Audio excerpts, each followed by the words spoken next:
Olá, seja bem-vindo ao canal Resumos Comentados e um pouco mais. Hoje nós vamos falar sobre o pai apostólico Inácio de Antioquia. Bom, então o livro é o Cristianismo através dos séculos. Nós estamos ainda falando do cristianismo até o ano 100. Na verdade a gente vai passar um pouquinho do ano 100, mas está em torno aí do ano 100. E então a gente está na parte 2 do capítulo 5. Eu desmembrei o capítulo 5 em várias partes para poder falar dos pais da igreja com calma. Então nós estamos falando sobre pais da igreja que criaram literatura epistolar, ou seja, eles foram fazer epístolas, cartas. Na vez passada nós vimos sobre o Clemente de Roma, que ele escreveu uma carta à igreja de Corinto. Inclusive a gente leu a carta inteira, uma carta bem longa. Nosso vídeo ficou com quase 2 horas e meia, ficou bem grande. Hoje o vídeo é também só mais para falar sobre o personagem Inácio de Antioquia, e num vídeo futuro então nós vamos ler todas as cartas que ele enviou, que não são muito grandes, então dá para fazer um vídeo lendo todas elas. Bom, então a gente não sabe a época que o Inácio de Antioquia nasceu, e mesmo sobre a morte dele há certas dúvidas. Alguns dizem que é no ano 107, outros dizem que é numa data perto dessa, mas não dá para ter certeza que é no ano 107. O ano que ele nasceu especula-se que foi na década de 30, mas é bem especulação mesmo, não tem como saber quando ele nasceu. Bom, então o Inácio de Antioquia, ele foi bispo da cidade de Antioquia. E este Inácio ele foi acusado e preso sobre o reinado do imperador Trajano. A caminho então de Roma para ser julgado, ele escreveu 7 cartas. Bom, então a gente vai falar melhor sobre essa perseguição do imperador Trajano, mas já adiantando, na época de Trajano, o império não deslocava o exército para perseguir cristãos, ele não se esforçava para perseguir cristãos. Entretanto, se alguém te acusasse como cristão e você não queimasse incenso lá ao imperador, não prestasse o culto ao imperador, aí sim você era julgado e poderia ser açoitado ou morto. Então, o Inácio, alguém com certeza o acusou, e como ele não prestou culto ao imperador, então ele vai ser levado até Roma para ser julgado. Bom, por que ele não foi julgado na mesma região? Porque o Inácio era uma pessoa muito influente, muito importante, e de fato o imperador queria escarnecer do Inácio, queria de fato levá-lo lá em Roma, porque ele não era um cristão qualquer, se ele queria que morresse de fato lá em Roma. Bom, então ele sai de Antioquia e vai para Roma, claro, levado pelos romanos. Entretanto, ele nessa época, se algum cristão se aproximasse de Inácio, esse cristão ele não era preso também, a não ser se alguém acusasse ele.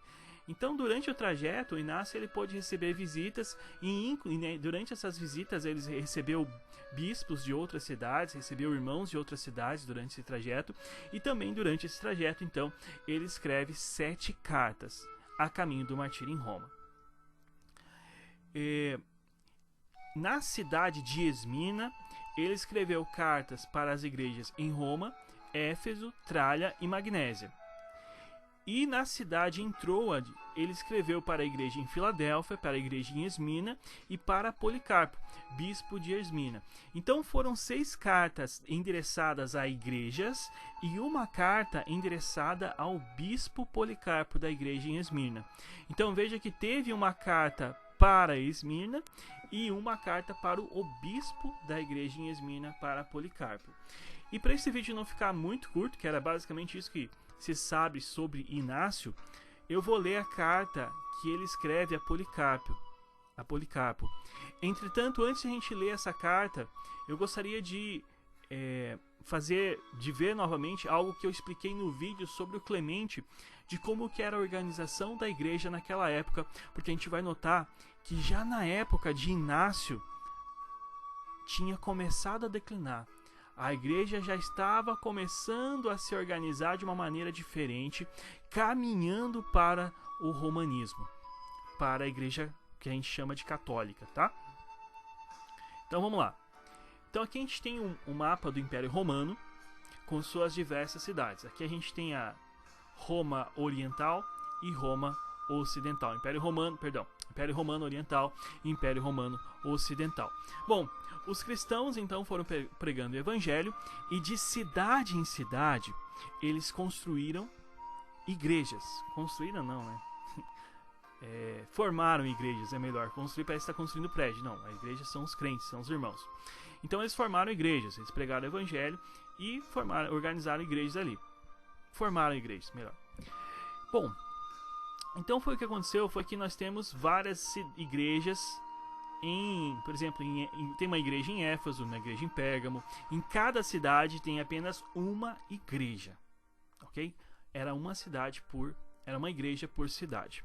E como que estava organizada essa igreja? Bom, a gente organizava ela, no começo era só os cristãos e os presbíteros. Depois começou a também ter os diáconos por causa daquele levante que teve em relação a Jerusalém. Aí a gente tem uma instituição de diáconos. Então, quando foi pregado o evangelho já aos gentios, nós já tínhamos três distinções na igreja. Nós tínhamos os cristãos normais, né? A gente tinha os diáconos e nós tínhamos os presbíteros. Não eram distinções espirituais, não é necessariamente que um diácono era mais espiritual que um cristão normal e um presbítero mais espiritual que um diácono. É claro que é o esperado, porque você realmente imagina que o presbítero ele vai ser alguém mais espiritual. Entretanto, não é regra isso, né? Mas o que a gente vê então nas igrejas é que em todas as igrejas nós tínhamos o quê? Presbíteros. Bom, o que é um presbítero na igreja então? O presbítero ele é um irmão responsável, geralmente é um irmão bem mais velho, aquele irmão que era tido como o pai, os pais da igreja, né?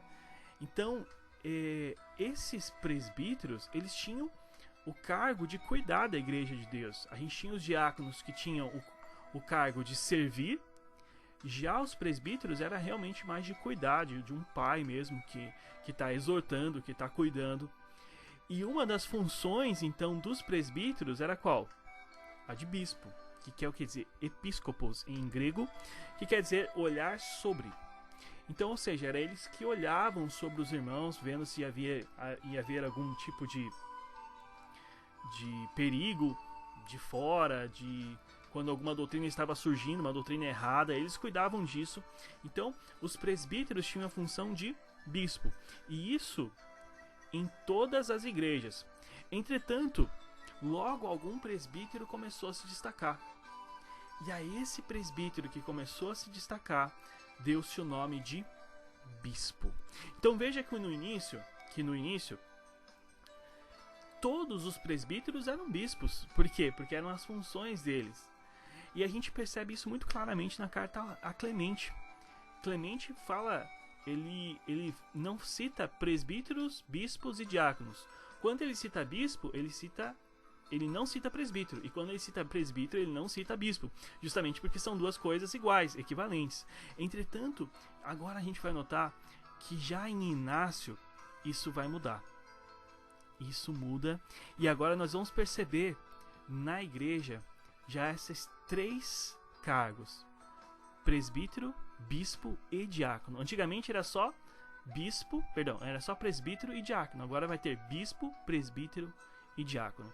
Então a gente sabe que depois isso levou com que todas as igrejas também tivessem um bispo maior se elevasse entre todas as igrejas, que vai ser o Papa, ok? Então, na época de Clemente não existia isso, e na época de Inácio já vai acontecer. Interessante que Clemente escreveu sua carta lá pelo ano 94, 95.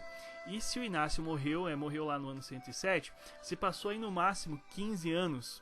Em 15 anos a gente já tem aí a degradação da igreja caminhando para o romanismo. Bom, mas vamos então ver agora a carta que Inácio escreve a Policarpo. Essas cartas vocês podem baixar deste site aqui, desse blog, tá? Foi onde eu encontrei essas cartas. E o interessante é que não é pirata, né? tem aqui o nome do tradutor, ele não está cobrando direitos autorais, nada. Então é acesso público. Então quem traduziu a carta do grego foi o Roberto Castro, doutorando em Filosofia da Educação. Bom, então aqui ele faz uma introdução sobre o Inácio, você pode ler, é bem interessante. Ele coloca o texto em grego, para quem entender ler grego, pode aí ler em grego, e depois ele coloca a tradução. E a gente vai ler aí, é uma carta pequena, e a gente vai poder observar realmente essa questão do bispo já aparecendo como um destaque na igreja. Então, com certeza, Policarpo era o bispo da igreja em Esmirna, havia os presbíteros e havia diáconos também, tá? Mas ele já era aquele bispo, aquele presbítero que se destacou e acabou virando chamado bispo. Então vamos lá. Inácio, também chamado Teóforo a Policarpo, bispo da igreja dos Esmirnianos, que antes tem por bispo Deus Pai e o Senhor Jesus Cristo, muitas saudações. Saudando o teu caráter firmado em Deus como sobre uma pedra irremovível, considero muitíssimo, és digno da tua imagem irrepreensível em que me agrado em Deus. Exorto-te na graça em que estás revestido a cuidar da tua corrida e exortar todos a fim de que se salvem. Defende o teu lugar com todo cuidado carnal e espiritual. Pensa na união de que não há nada melhor. Sustenta a todos, como também o Senhor a ti. Suporta a todos em amor, assim como também fazes. Entrega-te a orações incessantes. Pede mais inteligência do que tens. Mantém desperto o espírito adquirido. Fala aos que são segundo o homem e aos que são segundo o caráter de Deus. Sustenta as doenças de todos como um atleta perfeito, onde há muito trabalho, há muito ganho. A gente percebe aqui que ele realmente está animando o Policarpo nessa luta que ele tem como o bispo, ou seja, como aquele irmão mais responsável, que todo o peso realmente do cuidado dos irmãos está sobre ele. Então é por isso que ele precisa ter orações incessantes, ele precisa ser mais inteligente espiritualmente, então, por isso justamente porque ele está responsável pela igreja de Deus. Se amas discípulos bons, não há graça em ti. Ou seja, se você só ama aqueles que são bons, você só quer aqueles discípulos bons, então não tem graça em você. Porque se de fato tem a graça em você como irmão responsável, você vai amar até aqueles que trazem problema, que trazem confusão. Não no sentido de rebelião, que aí é um outro caso, mas a gente sabe que existem irmãos que são meio confusos, irmãos mais problemáticos, e esses são mais difíceis de amar. E se você de fato tem graça, é possível amar até esses irmãos mais problemáticos. Lembrando que ele não está falando em relação àqueles irmãos como os de Corinto, que a gente leu que houve rebelião. Claro que deve se amar também, mas ele está falando de irmãos no meio da igreja que realmente eles são problemáticos. Você lida com eles têm um monte de calo, eles têm um monte de experiências ruins e você tem que cuidar dele. É como se fosse aquela ovelha cheia de carrapato, não é aquela ovelha bonitinha. Esses são os discípulos bons.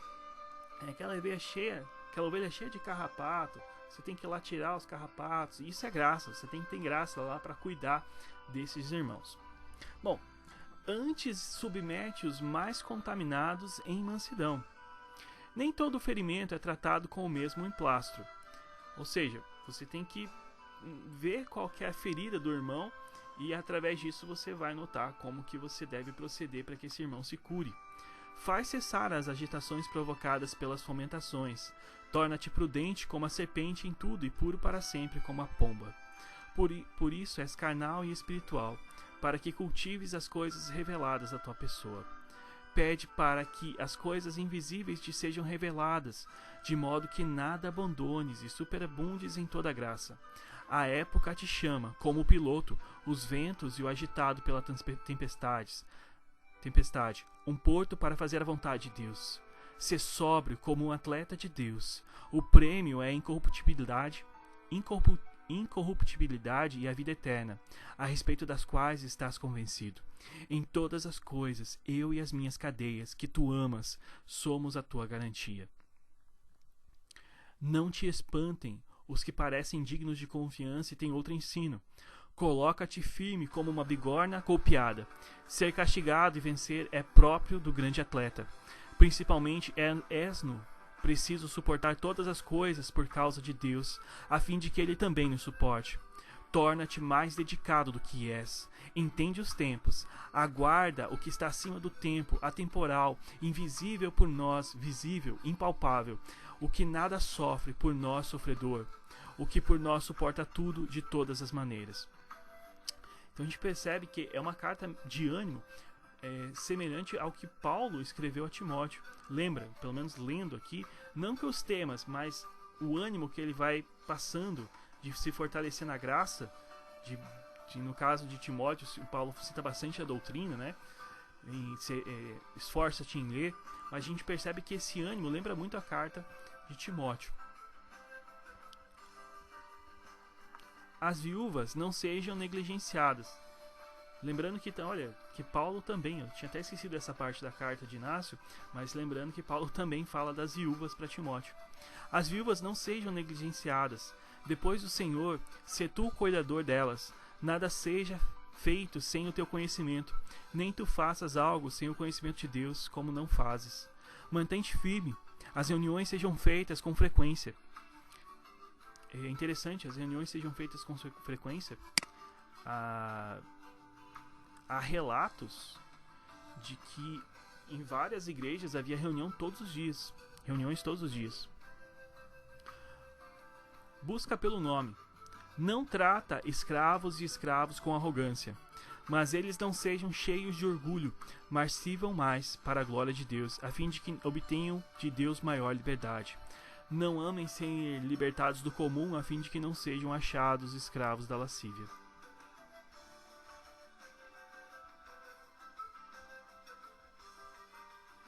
Foge das más obras, antes dá instrução sobre elas.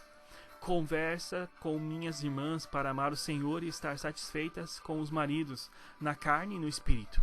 Semelhantemente, uma coisa que eu acho que eu citei no outro vídeo, conversa com minhas irmãs para amar o Senhor e estar satisfeitas com os maridos, é que o inimigo da igreja, eu não lembro o nome, quando a gente for estudando, provavelmente ele vai aparecer. Ele citou sobre as irmãs, ele falou assim que mulheres têm esses cristãos, que mulheres. Então realmente a maneira que as irmãs se portavam causava admiração mesmo nos ímpios que não acreditavam no cristianismo, mas realmente as irmãs tinham um comportamento exemplar. Semelhantemente, ordena também aos meus irmãos amar as esposas como o Senhor a igreja. Se alguém pode permanecer em castidade para a honra da carne do Senhor, permaneça sem se vangloriar. Acredito que é na carta de Clemente também, né, que a gente leu.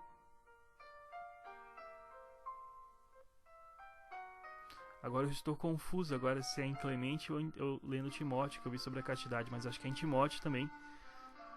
Pelo que eu lembro, Clemente não tem nada de castidade. Então deve ser em Timóteo. Timóteo também, alguma das cartas deve falar também de castidade. Então veja que vai lembrando realmente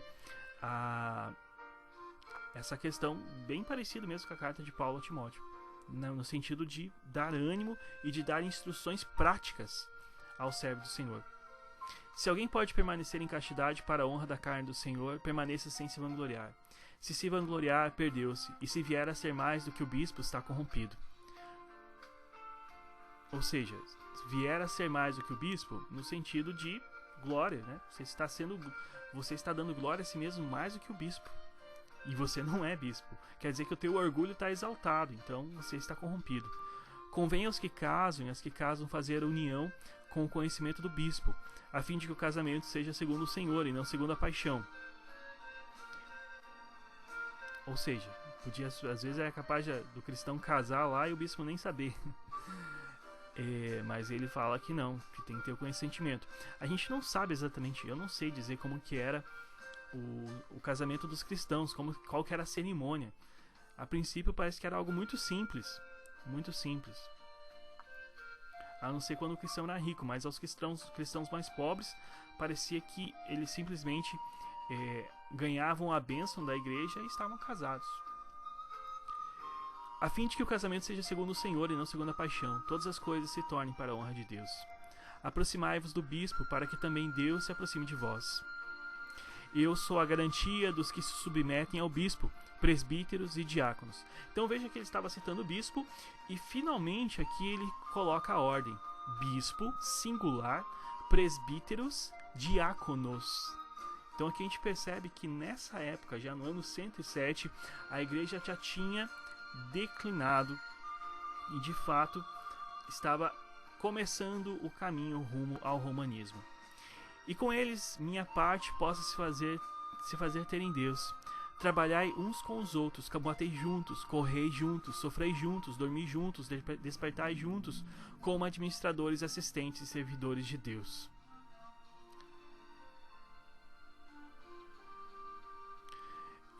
Mas veja como que ele fala para esses três, né, essas três categorias servirem. Trabalhai uns com os outros, combatei juntos, correi juntos, sofrei juntos, dormi juntos, despertai juntos, como administradores, assistentes e servidores de Deus. Agradai àquele por quem estáis combatendo, de quem também recebeis o soldo. Nenhum de vós seja encontrado como desertor. O vosso batismo permaneça como armas, a fé como elmos, o amor como lança, a perseverança como armadura. As vossas obras são o vosso depósito, para que recebais os vossos dignos pagamentos. Portanto, tende longanimidade uns para com os outros em mansidão, como Deus tem convosco, que eu possa me agradar de vós em tudo. Uma vez que a igreja em Antioquia da Síria vive em paz, como me foi mostrado por vossa oração, também eu me torno mais alegre na segurança em Deus, contanto que através do sofrer de Deus eu alcance o desejado para ser-me encontrado vosso discípulo na ressurreição. Convém, Policarpo, mais que bem-aventurado de Deus, conduzir uma assembleia mais conveniente a Deus e eleger alguém que vós tendes como muito amado e diligente, que poderá ser chamado de corredor de Deus. Decida isso para que passes para a Síria. O cristão não tem poder dele mesmo, mas descansa em Deus. Essa é a obra de Deus e vossa. Quando a cumpres, confio na graça em que estáis dispostos a avançar para fazer a boa obra de Deus, conhecendo a vossa diligência pela verdade. Exorto-vos por poucas letras. Uma vez que não foi possível escrever a todas as igrejas devido ao meu súbito navegar de Troade para Neápolis, como a vontade ordena, escreve às igrejas em frente como conhecimento adquirido de Deus, para também elas fazer o mesmo. Os que podem enviar andarilhos, outros epístolas através dos enviados por ti, a fim de que estejais decididos pela obra eterna, como sendo digno. Saúdos todos pelo nome, e a mulher de Epítropo, junto com toda a casa dele e as crianças. Saúdo Átalo, o meu querido. Saúdo que está para ser declarado digno de ir para a Síria. A graça estará com ele em tudo e com o que o envia. Policarpo. Oro para vos fortalecer em tudo no nosso Deus Jesus Cristo, em quem permaneceis na unidade de Deus e no bispo. Saúdo ao meu nome querido. Andai no Senhor. Então, aqui acaba a epístola de Policarpo. A gente percebe que é uma carta realmente de instrução ao bispo da igreja de Esmirna, Policarpo. A gente percebe bem interessante que as coisas que ele cita lembra realmente o que Paulo cita a Timóteo, mostrando o cuidado dele em relação a coisas práticas como as viúvas, e também a questão de ele se fortalecer em oração, se fortalecer na inteligência espiritual, assim como Timóteo. Bom, no próximo vídeo então nós vamos ver as outras cartas de Inácio de Antioquia e vamos ver também se ele continua com essa divisão, bispo, presbíteros, diáconos. A gente percebe que realmente ele chama muito a atenção do bispo. Ele fala toda hora em bispo, bispo, bispo. Ele realmente exalta a importância do bispo na igreja. O que a gente realmente não viu na carta de Clemente de Roma à igreja em Corinto. Realmente não existe isso. Já aqui existe bastante. Então realmente a gente vê esse declínio. Mas a gente então agora vai ver a carta do Inácio de Antioquia, então no próximo vídeo as demais igrejas. Fiquem com Deus, Deus abençoe.